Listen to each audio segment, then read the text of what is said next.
So, ayun po guys, no? Well, para sa karon nga day, ako nangiingon sa inyo ang winner sa atong 500 subscribers giveaway. Well, napili na ko siya, dili man lang ako ang nagdesisyon lang, nag-appeal po si Loves ako pagpili kung kinsa gid ang winner para sa giveaway. And sa katong nga giveaway is upat lang sila. No, upat ang nag-appeal. And yan, kay upat man lang sila. So, dili na kayo siya nakalisod para pilian. No? And yan, napili na mo siya kay naghatag siya reason nga murag specific bitaw and murag na-touch pug ko sa akong iyang gipangingon nga na-influence daw nako siya sa pag-vlog. And yun, so karon ako sang i-play ang clip nga nakita me and nag-vlog pod ko sa kato nga day pero ako siyang isumpay sa kaning nga vlog. So yeah, i-play na nako in 3, 2, 1. So ayun po guys, no. Well, para sa karon nga day, meet na nato ang winner sa giveaway. And namin sa SM wala siya. Namin sa SM karon kaya dili magkita and ambot kung asa na siya karon. Wala na koy upload ba kaya ang murag makotan ito idea kung unsa kung sunod nga vlog. Base naman suggestion kung unsa sunod ang mga buhaton no ika lang ko. Dugi siya kapon so maglakaw-lakaw sa amin.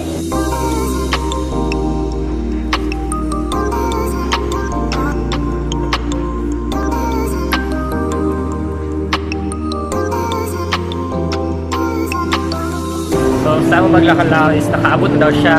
Huwag kung kasi ang reaction na kung nakadaog na siya atong 500 subscribers mag giveaway. Kipalitan natin sa sugdaran. Kaya ito kayo kung muli siya nga kung siya sugdaran. Kaya ka ba? Basta may mumay ko sa itong giveaway. Sada din. Sada? Ano? Nag-chat siya sa kind of Florida daw. Okay, so tapon na siya. Okay, putan man tata siyang tapon. Wala siya. Wala siya. Ito na siya ginutan. Hi! Hi! So, wala siya ta? Hi! Okay, rahig. So, yun, abang inasal me and nato na ako ihatag yung t-shirt. Huwag na kayo gagawin karon kay nag-vlog na ako sa dagang nga tao. Tugi na di ako wala upload.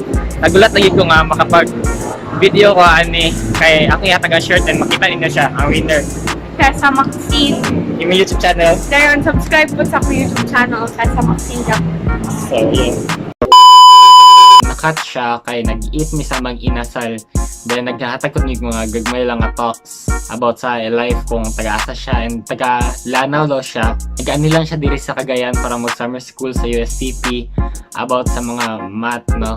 Para po ma-enhance. Tsada po na kay nagtonpog ka kung unsaon, kung unsay imong weakness, dapat mo po imong tunan para ang imong weakness is mahimo na nimong power.